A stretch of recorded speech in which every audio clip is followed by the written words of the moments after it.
Welcome, my friends. On behalf of Interfaith Alliance, we welcome you, I should say, to a webinar on an interfaith response to hate, a virtual panel.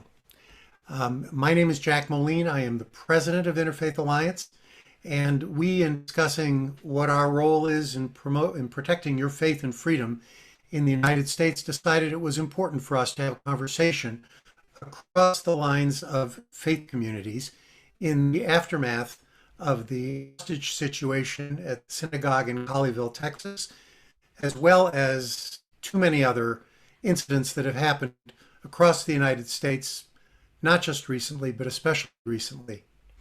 We invited three guests to be with us today. I want to start by acknowledging that Imam Abdullah Antepli, who was supposed to be with us today, may be joining us in a little while.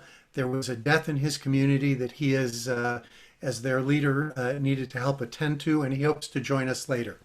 But I am delighted that we are able to begin this conversation with two of the two clergy people from the Dallas area, both of whom have some firsthand knowledge of what happened in Colleyville, and both of whom have insights as to how we should be responding in general to the promotion of hate in this country, especially religious-based hate. Let me please introduce you to Rabbi Nancy Kasten. She's the Chief Relationship Officer for Faith Commons, which is a Dallas-based organization promoting public discourse rooted in the common values of many faiths. Welcome, Rabbi. Thank you so much. And Pastor Bob Roberts, Jr., is the founder of LocalNet, a nonprofit dedicated to mobilizing the church for the transformation of the public square, and co-founder of the Multi-Faith Neighbors Network, MFNN. I say that because you always tell me, Bob, that you have trouble remembering the order of the letters. A multi-faith organization committed to creating international religious freedom through intentional cross-cultural relationships. He's also currently the senior global pastor at Northwood Church, also in the Dallas-Fort Worth area. Welcome, Bob. Thank you. Joy to be with you. Terrific. I'm going to start with questions to each of you, and then my friends who are listening in and watching, if you'd like, you can submit questions, and we will, with any good luck, before the end of the hour, have an opportunity to respond to some of your direct concerns. So I'm going to start with you, Nancy, Rabbi Kasten. You carry the title of Chief Relationship Officer. How do you explain what you do to people who are not part of the community of goodwill from which your work begins? Well, I don't know if I would know if somebody wasn't part of that community of goodwill, but really, I look for opportunities to learn from some individuals that I don't already know. I also seek to deepen relationships with people who come from backgrounds that are different than I do, and really to look for people who are trying to engage in work that honors the value and the worth and the dignity of every human being. So that's what my work is about. Do you find that you are successful in reaching outward, or are you more successful with people who are attracted to the mission of Faith Commons? I guess it depends on how you define success, but I think that if you think about the way our world works in communication these days and how much negative um, vitriol and hatred is just put out there for people to absorb, whether or not they want to. I think what I see as my job is to put out as much positive and integrative and uh, enlightening information so that people have something else to put into their hearts and minds when they want to and even when they don't want to make it part of the atmosphere. Very nice. So hearts and minds is a good place to to turn to Bob for a minute. Pastor Roberts, you are an evangelical pastor, and you are quite open about your desire to share the good news of the gospel with just about anyone who will listen to you. Um, you had a personal epiphany about putting love ahead of witness. But what do you say to people who are expecting the other shoe to drop when you talk to them about faith relationships? I tell them they need to follow the Bible, and as a good Christian, especially if they're an evangelical, to look at a person first and foremost as created in the image of God. Uh, so you're Jewish, and I got a feeling you understand the Torah probably pretty good. And I don't know why it is as an evangelical, we jump over to Genesis, 3 or 2, where Genesis 3, where man sins, instead of Genesis 1, where he's created in the image of God. And I honestly think love is witness. Love is the most powerful witness. And when you start with love, you're seeing someone in the image of God. You see them with tremendous value. And you said it, man. I would love to share my faith with everyone. But what about people who don't want to hear my faith? What about people who reject my faith? Do they have no value? Are they not created in the image of God? Does that mean I can treat them with disrespect or disregard, which is even also equally bad, just ignore them as if they have no value? I don't think so. And so I think for whatever reason, we evangelicals somehow forgot that first and foremost, we were created in the image of God. And we seem to remember only that we sinned. So I kind of want to reverse that order a little bit. Terrific. It would be at this point that I would have turned with a provocative question to Imam Antepli, but we will, though poor for his absence, go on ourselves. I want to turn to Colleyville a little bit. Um, Nancy, as a rabbi in Texas, if you're comfortable, can you tell us about your experience in the wake of the attack on Colleyville and the conversations you're having within your own community and with other faith leaders? Well, my conversations are a little bit different. My husband is a congregational rabbi. I am not. But, I think maybe because I spend so much time with people who are not Jewish and identify with those people and have real relationships, um, you know, the vulnerability that I think the Jewish community feels when there's an attack on the Jewish community, I feel that all the time. I feel that for my Muslim friends and colleagues. I feel that for my Christian friends and colleagues. I feel that for my LGBTQ friends and colleagues, my friends and colleagues of color, women, others. Um, so I'm very conscious of the fact that there are organizations that are extremely important who are devoted to protecting the physical well-being of institutions, religious institutions, particularly Jewish institutions, and that there are trainings and that there are self-defense kinds of things and awareness kinds of things, and those are very, very important. What I think is also important, and I know that Rabbi Charlie does because that's how I know him in this community for 16 years, is developing that sense of shared vulnerability and that sense of being united when we face these incidences of hate, and making sure that we don't turn on each other when they occur. Have you seen a rise in the priority of security preparations among the people you've spoken with, or has this been something going on for a while already? Both, both, and I think people in some ways, are just, they always want more money for security, and when something like this happens, um, they have people's attention when they ask for it. Thanks. Bob, you were one of several clergy members to gather at Good Shepherd Roman Catholic Church, Roman Catholic community in Colleyville as the crisis unfolded. Can you tell us about that experience a little bit and the conversations you had with the other leaders who were there? It was an unexpected event. My wife and I had gone out to eat at an Italian restaurant she'd been wanting to go to. And I started getting text about noon. Something was going on at the local synagogue.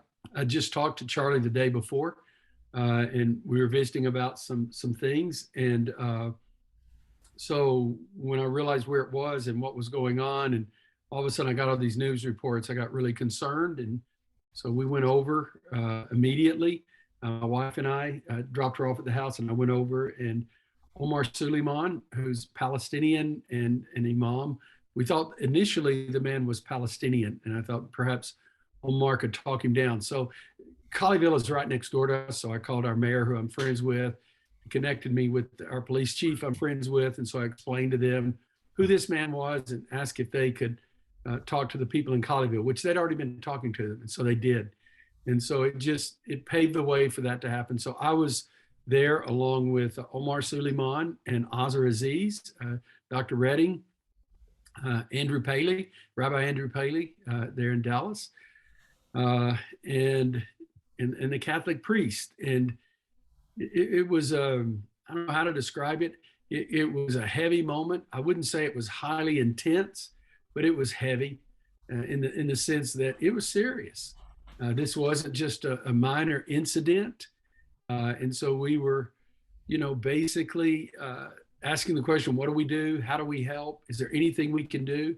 How do we comfort people? And then you're running all these scenarios in your mind. I mean, my concern was if something happens to the rabbi or any of the hostages, how do we handle that? And how do we bring tension down against Muslims if that happens? Because and I'm sorry to say, evangelicals struggle a lot with Islamophobia. Our own research bears this out. And so there was just lots of concern about different things that could happen. It could go any way. How do we respond? How do we work with the networks? What do we say? What do we not say? It was heavy and intense in the sense of you're just thinking through everything that you can to try to be ready and help others be ready. I'm curious if the security concerns that you have at Northwood were different before this event and are different now.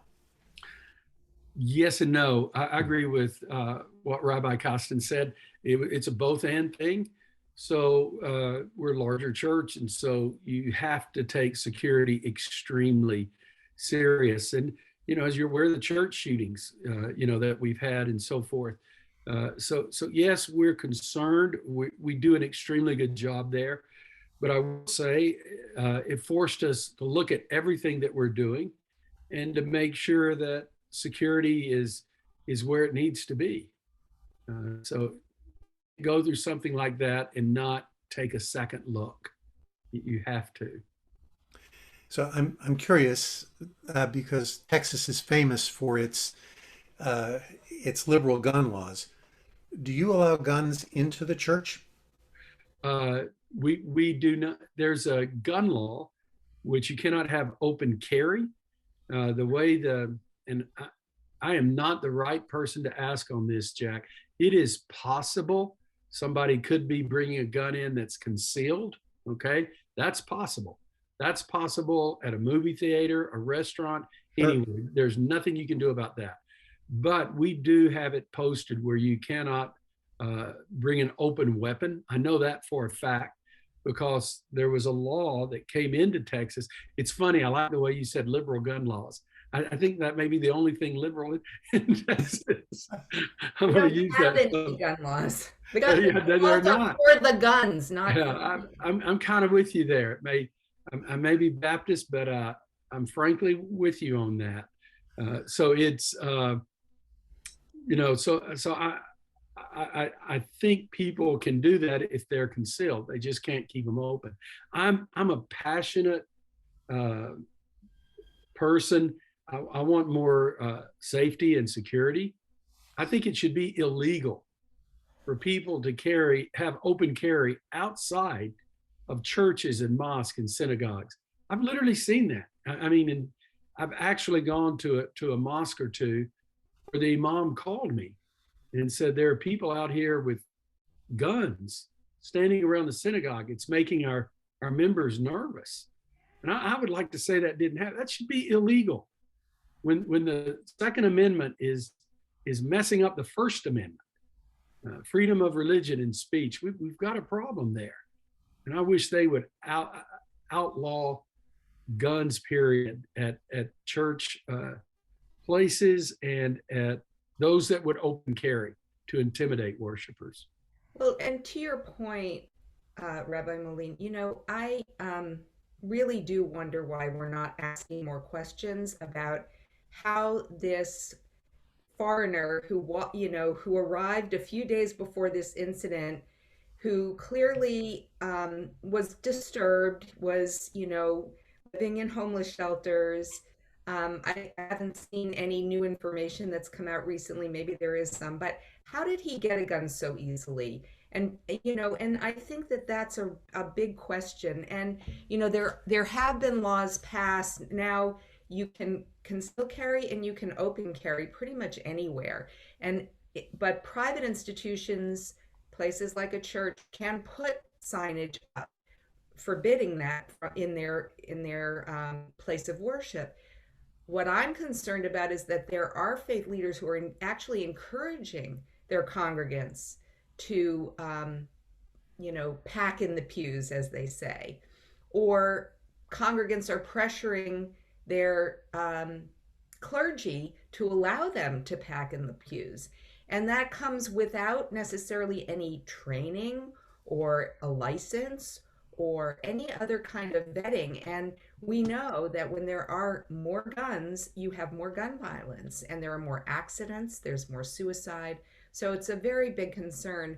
I think that's a much bigger concern, frankly. I mean, somebody like the terrorist in Colleyville, we have the FBI looking out for them. We have Homeland Security looking out for them. We have security in place at these places. And yes, they're gonna slip through every once in a while, but the demographics show gun violence and the death and injury from gun violence keeps rising with more guns, and we keep liberalizing the gun access to a point where we are endangering all of us. There was a report, and I believe it because it sounds logical, that there were congregants of other synagogues on that Saturday that came to their synagogues as a result of this with guns to protect the congregation. It just struck me as being an escalation of a situation that had the potential for greater tragedy rather than greater safety. So I hear what you're saying. I want to talk a little more generally now, a little less specifically about Colleyville. Our respective traditions have experienced attacks, whether on the basis of faith or nationality or race or any number of other attributes. But it's also safe to say that within every tradition is a corner where hate and discrimination is nurtured. What are you or your organization doing to change that within your own tradition? So I will say that as an evangelical pastor, I think we've got our work cut out for us. We've got some real challenges. I'm as the majority religion in America, and by that I don't mean the majority of Americans are evangelical, but when you add them all up, evangelicals have the largest amount of congregants. I think we have a bigger responsibility to address the hate. I've worked around the world. I've worked in the States. And those that are the majority have first and foremost a responsibility to speak up, protect the rights of the minority. If they don't, then the minority suffers as a result of that. Sadly, sometimes what happens is a minority speaks up enough, the suffering is enough. Finally, a few in the majority try to help them and work through things. But the reality is, it is a first responsibility of the majority, whatever country, wherever they are. Here it's evangelicals. I think, second of all, we've been polarized by politics, by media, even by preachers to a large degree. And when you become polarized by tribalism, and how you see the other begins to even push us further apart. You see them as a threat. You see them as an enemy. You're afraid of them. You're suspicious of them. And so I think there are two or three things you have to do. Number one, you've got to preach your holy text. What do your scriptures teach about how you receive the person who's different from you? And I think the second thing you have to do, which is the most important, I would say it's as equal as preaching the text. It is to model relationships of diversity so people can see you love and treat others with respect. I've had this happen in America. I've had it happen overseas. But as you know, Rabbi Jack, I work with Imam Majid and David Saperstein, and we do retreats with pastors and imams. If the country has rabbis, pastors, imams, and rabbis. And a while back ago, I was in a particular country, and the pastors came up to me and said, "Why are you so friendly with Imam Majid? Don't you know that Muslims make it hard for us, and we disagree? How can you be friends with him?" Well, at the same time, the imams were doing the exact same thing with Majid, saying, "How can you be such good friends with Bob?" And by the third day, the end of the retreat, it was incredible. They were all building friendships, and they've begun to stand up for one another. And they send me news stories about it when it happens. I think we have to model that. So if you look, for example, I don't know of a single church that would say it's racist, not a single one. And they'd say, no, the way we change it, we just preach it, what the truth is. I'm sorry, that has not changed anything. I think you have to put the truth into practice. And when people see you modeling relationships, legitimate relationships that you're friends with, they see you laugh, you get mad at one another, but not give up on one another. Man, me and Majid and David, we'll argue sometimes. We'll disagree. It doesn't mean we don't love one another. We don't like one another. And people know that. And I think we're at a point, people are getting tired of hate mongers and fear mongers. I think we're getting to a point, people are saying enough. So I think it's all the more important to model those relationships. Now, one thing I will say, when you become a friend, if you're an evangelical, you become a friend with a Jewish rabbi and you hang out with him all the time, or an imam, you need to get ready for the critique, or you witnessing to them, or you making sure they're ready to die. Okay, that's fine. I get that. But is it okay to be in a relationship with them? What? They don't want to follow our faith. Can I still be in a relationship with them? And I love what you said, Rabbi Nancy, when you said you don't spend as much time with people of your faith as other faith. I'm the same way now. And I probably spend 80% of my time with non-Christians. And I love it. And I don't want to leave my faith. So Jack, hope's gone. Can't convert me. But I love being with people of other faiths. So, Rabbi, I want to ask you to look to that question as well. Pastor is correct that the largest cohort of faith community in the United States, especially, are Christians, and the plurality of them are evangelical Christians. We as Jews are a minority, and more often we so claim on the receiving end of antagonistic behavior than we are the purveyors of it. Are there things that we need to do anyway because of the inclinations to antagonism toward others in our tradition? Well, what I would say is that while it is absolutely true that Jews are victims of hate crimes and that anti-Semitism it has never been eliminated and waxes and wanes, it's definitely waxing right now. Um, and there's a lot of misunderstanding about who Jews are and what we believe, and there's a lot of assumptions. And anytime I hear somebody say the Jews, I cringe because I know how diverse my community is.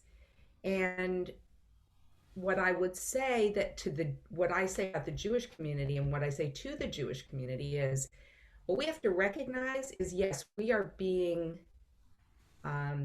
we are being victims. We are always victims of hate crime. There's always that danger. But in terms of the policies and the protections that we have gotten from the state of Texas and from the United States of America, our religious community, as a religious community, has gotten a lot of protection. But there are a lot of laws and there are a lot of positions that are designed on a federal and state level. There are laws about what you have to teach in curricula and all kinds of other things about, to try to combat discrimination against Jews.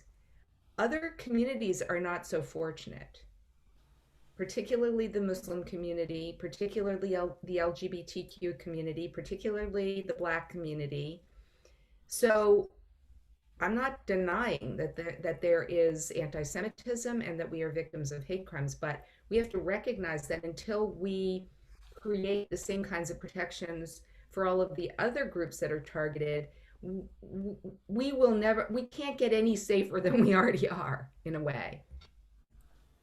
Are there parts of our community, of course there are parts of our community, are there parts of our teachings and our traditions that we as Jews need to address in looking outward toward other communities who are not us?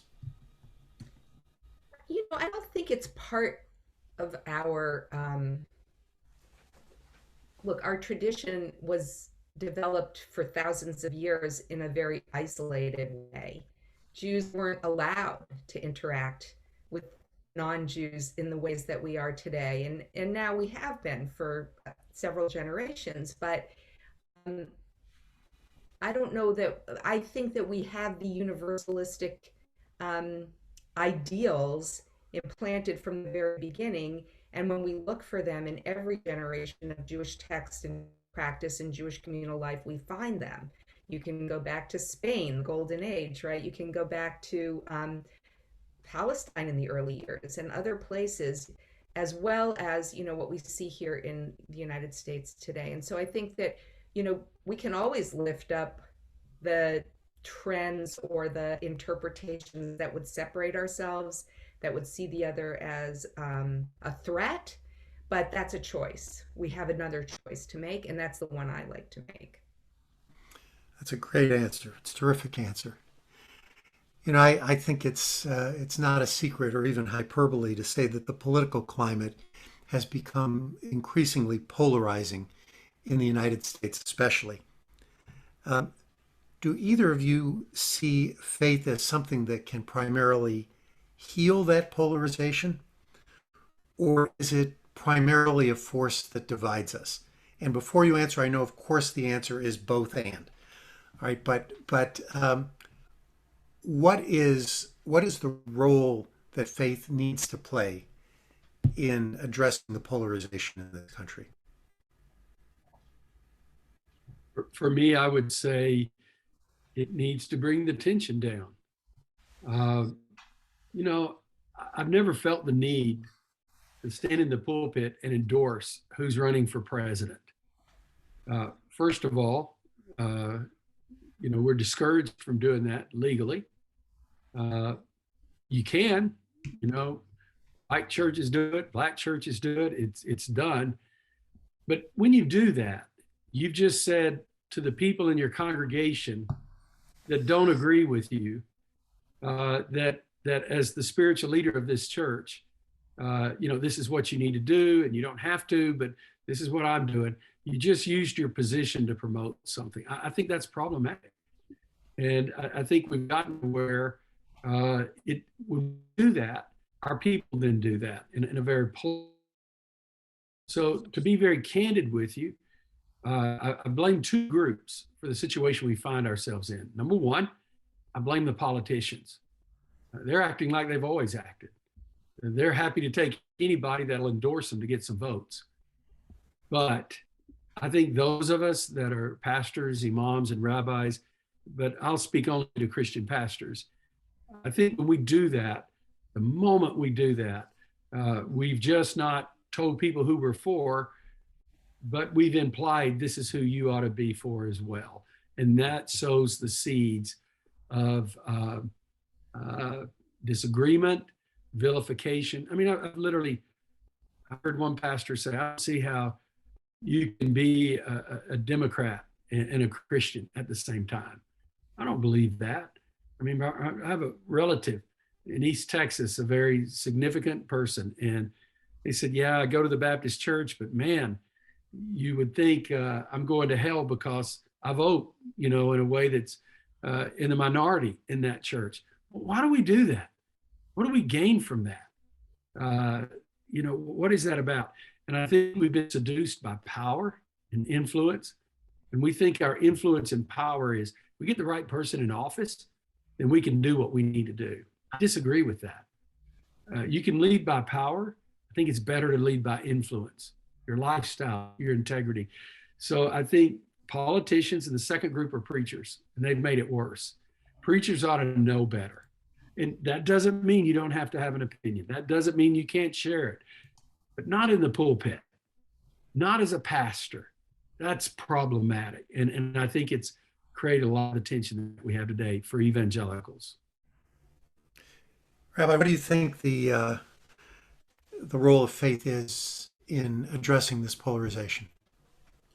Well, once again, I have to say that we can't really control anyone but ourselves. And to me, what I would like to say to faith leaders and people of faith is to just really be mindful of the language that we use, not make assumptions. I think about, how the phrase, the Jews killed Jesus, right? There are lots of moderates who don't want to be anti-Semitic, who are, very opposed to violence against Jews, but they'll quote that from something in church, right? Without processing it. Well, we're never going to be able to do something about someone like, frankly, a pastor, Robert Jack, who, kowtowed to Trump and to Mike Pence, and on at Palm Sunday of election of 2020, I listened to his sermon, and he said, and I quote, some religions get some things right. Even a broken clock is right twice a day. I mean, he said that to his congregation. You know how big that congregation is, and you know how that word spread through the internet, right? To all kinds of people.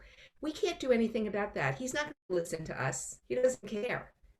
But what we can do is to encourage the people who are listening, and not just the pastors, the people in the pews, to think carefully about the language that we use, to think carefully about the way we contextualize biblical quotes, to think carefully about overgeneralizing about someone of another faith, or even about our own faith. And then, what happens, and I think this may be why Pastor Jeff Roberts likes spending time with others, we learn so much more about our own tradition when we do that, right? We learn much more. I learn much more about Judaism when I study it in the context of other faiths and see it in the context of other cultures. Could I just say something, respond to her, if you don't mind? Absolutely. Jack, I think, Rabbi Nancy, a couple of things I'd say. Number one, just know this, basically a very uninformed Christian would say something like like the Jews killed Jesus, because if you understand Christianity, Jesus' life was given as a ransom, we believe, for our sins, and that was he said himself, I voluntarily lay my life down. So he was Jewish, and I read through the Bible every year. So I'm in the Jewish scriptures about 80% of the time.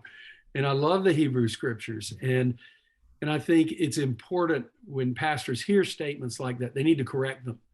Because when people keep saying that and they're not challenged and so forth, and it's funny. I have a friend who's been invited to speak at a synagogue. And so they called me up and said, I'm just concerned. I don't want to say anything wrong. And, the Torah talks about love God, love your neighbor. So Jesus says the same thing. And so they said, I wanted to do the story of the Good Samaritan. And with the story of a Good Samaritan, a man's on the side of the road.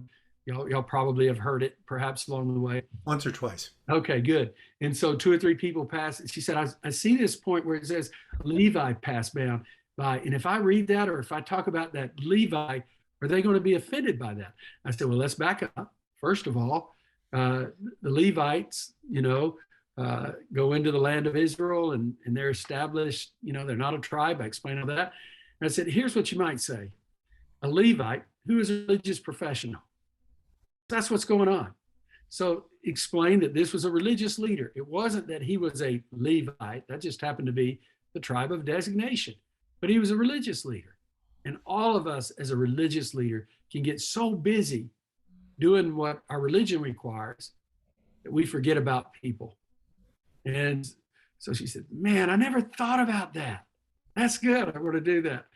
Now, all right, Rabbi Nancy, if you ever come to our church and I say something bad, I'm sorry. You'll just have to correct me and say, hey, Bob, there's probably a better way to say that. Trust me, I make lots of mistakes.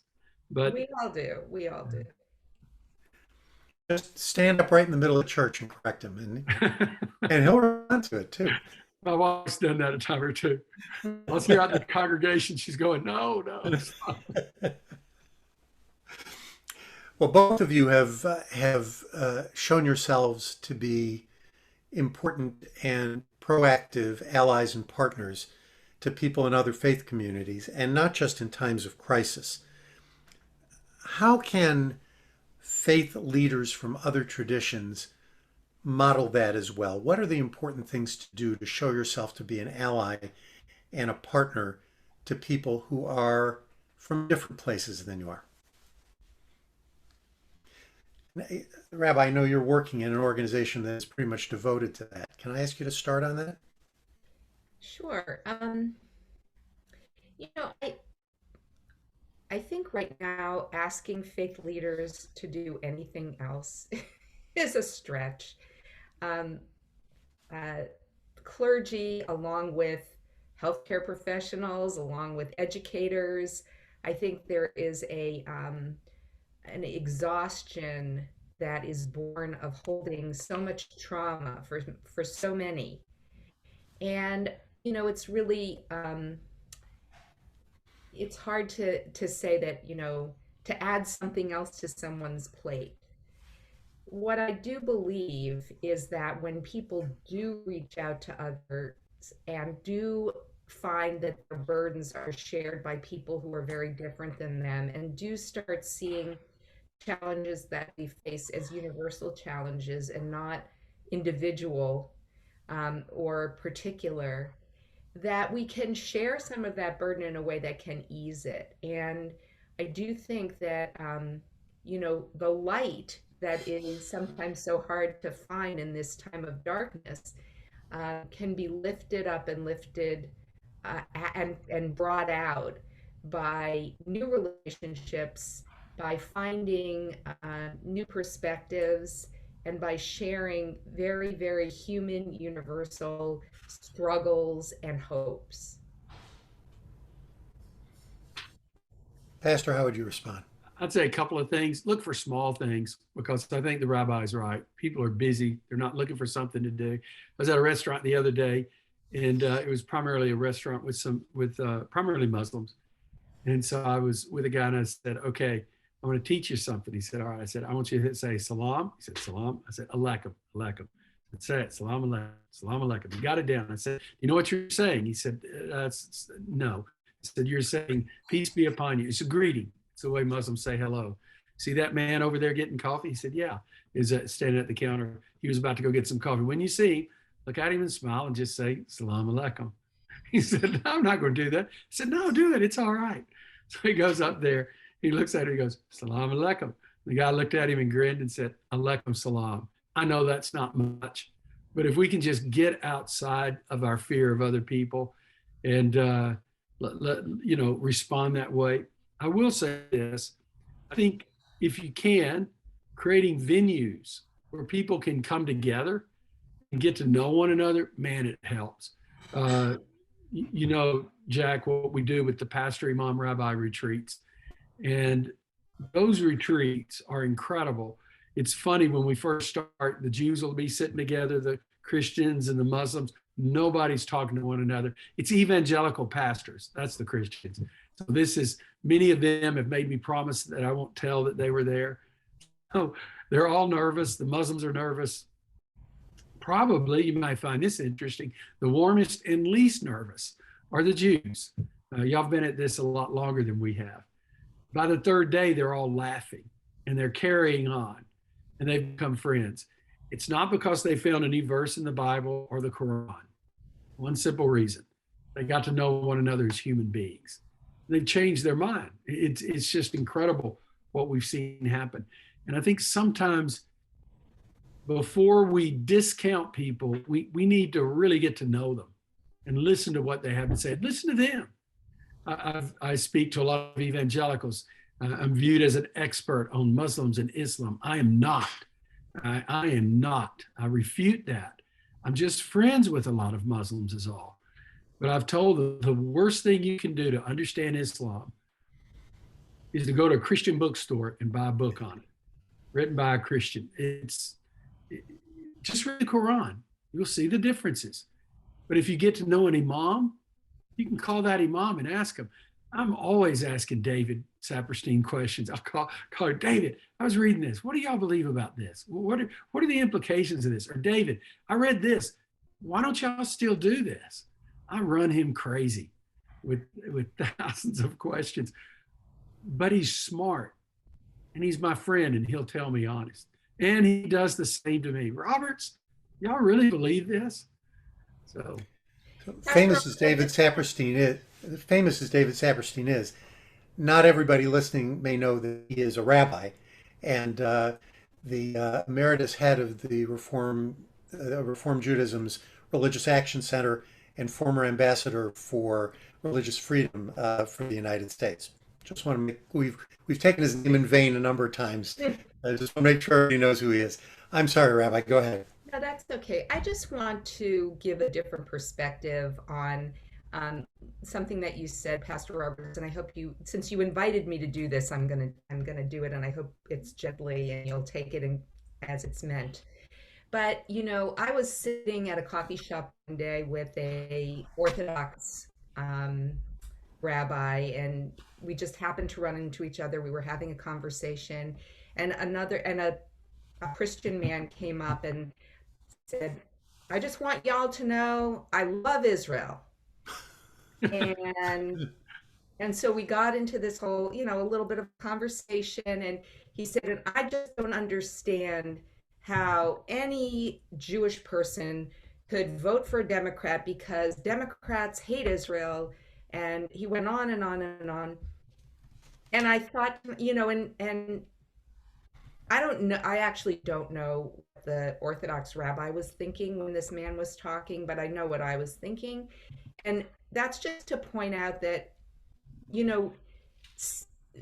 addressing someone who sees themselves, let's say, as an American, even if they happen to be wearing something that identifies them as a Jew or a Muslim, doesn't mean that they want to be addressed with a different language or be associated with a different country, because that really does bring their own identity as an American into question.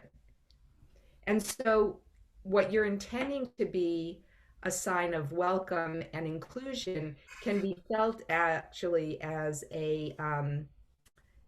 as prejudice, frankly, and as seeing us as the other, not as part of this community. You're part of a different community. I love that community.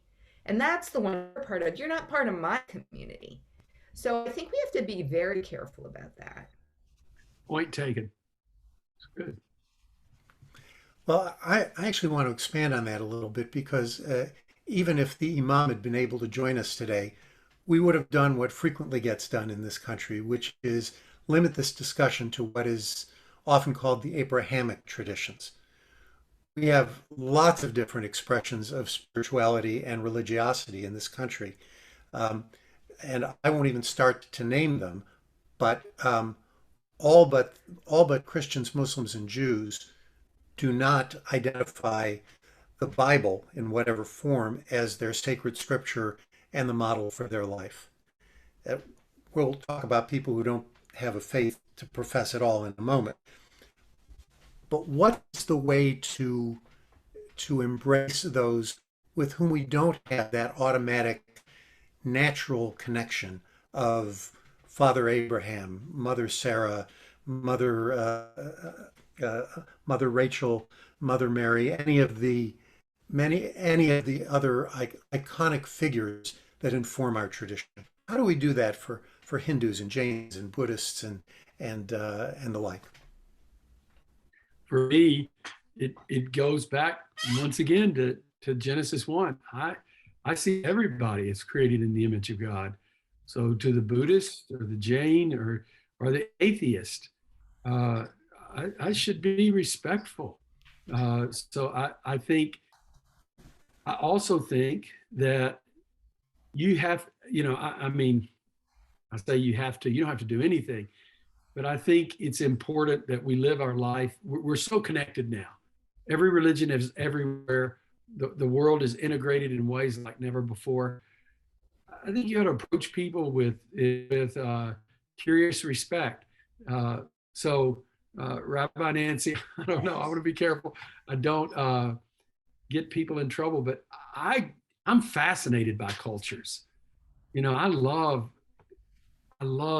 travel the world, and I absolutely don't look at cultures as sinful and evil, but these are people groups, and they have traditions and histories and food, music, and art and culture, and people generally want to share their culture with you. And when they know you're interested in it, it seems to affirm them, you know, based on what they have. So I would just say, even though they're different, I think you ought to be able to see good in every single culture.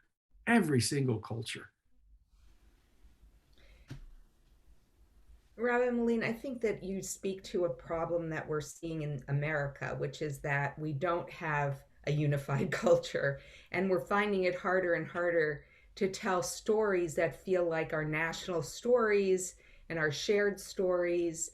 And I don't know where that's going to lead. It used to be that we all watched the same television stations, and we all knew about this. We all talked about the same programs, and we all heard the same news reports, and everybody kind of had the same narrative. I'm not, and that was obviously not true, right? I mean, there were a lot of other narratives. We just didn't know them because we didn't have the technology to hear them. Now we can hear them, we know them, we see them. We don't have to go to another country. We can just go down the block. And so, if we were going to say, well, what's the shared story, the spiritual lessons that we all could share? Well, in America, those would be the indigenous ones, right?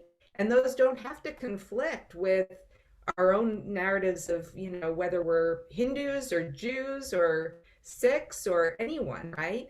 I think that, but just recognizing that our story isn't the only story, that our story doesn't have any uh, um, I don't know, ownership because it's in a particular place or because it's held by particular people. Our story is one of many stories. And again, I think our story takes on even more special meaning when we see it in the fabric of all the other stories that are shared. We can't know every story. We can never know every story, but just acknowledging that we always have more stories to learn, and that through learning those, we learn more about ourselves. I want to mention to the people who are listening that we are nearing the end of the hour. So if there are questions you'd like us to address, we have a couple in the question and answer room. We've addressed most of what was posed to us already, but if there is something you'd like to ask our panelists, please post it now because we have only about 10 minutes left. Here's where I'll go while we're waiting for people to ask their questions. I made a quick reference to people who don't profess a faith, people who are secular or aggressively non-religious. And at Interfaith Alliance, where our mission is protecting faith and freedom for people of all faiths and none, we are always very careful to look for a meta-narrative for any issue that we address that is inclusive from the beginning, not one that has to have a and also attached to it in order to include people. Do we need a non-faith specific meta narrative to come back and hold a place in America that at least we imagine it held at a different time in our history? I think we do, Jack. And the reason I do is, that e pluribus unum. I don't have to deny my faith or my tradition or my culture to make room for somebody else's. And so when we come together around our Constitution and around the fact that, except for the indigenous peoples that were here before us, we're all immigrants. And I think I'm sad about the fact that we're so polarized in our country right now, because we've forgotten the very thing that you're talking about. And we worked together as a country, we disagreed, and political parties were actually good things. They sharpened us, made us think about how can we come to a point of compromise. Now it's winner take all, and we won, and too bad for you, or whatever. So I think we can view people that way, and I think we have to view people. We can, because our history has shown that we did it. And there got to be a point we didn't for the last Civil War, and there are other times in our history when we've been polarized, but people had to reach across the aisle, and I think it's critical. Those of us that are concerned that we do that for the sake of conversation and for the sake of modeling how we disagree with others. When you hear the word polarization, it immediately brings you to a magnet, that there are two poles. In America today, we seem to have a multipolar fracturing. It's not just Democrats and Republicans. It's not just Christian nationalists and non-Christian nationalists. It is what is sometimes referred to as identity politics that make what makes me unique more important than what makes me hold values in common with everyone else. Rabbi, sir, is that a reasonable situation to describe, and is there a way to address that to bring us closer together again? I hope there is.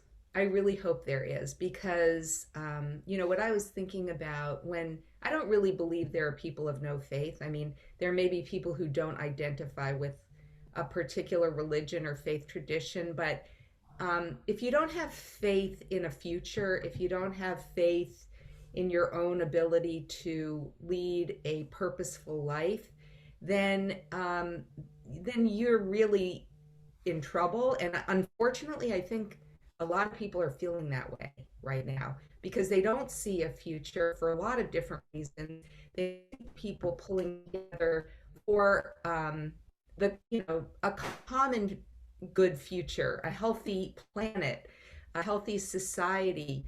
And I think that is the problem.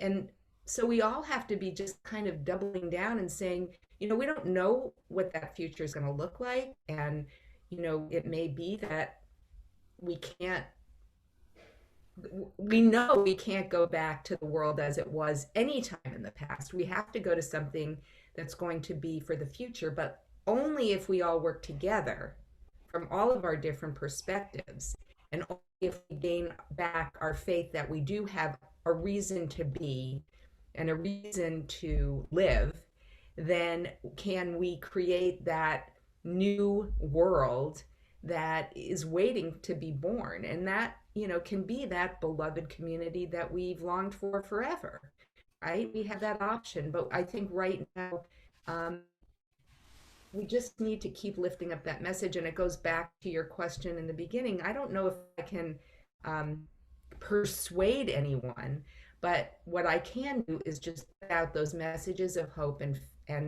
and that those messages of promise for a different kind of future. It's a wonderful answer. Thank you. Thank you so much. My friends, we have reached just about the end of our time.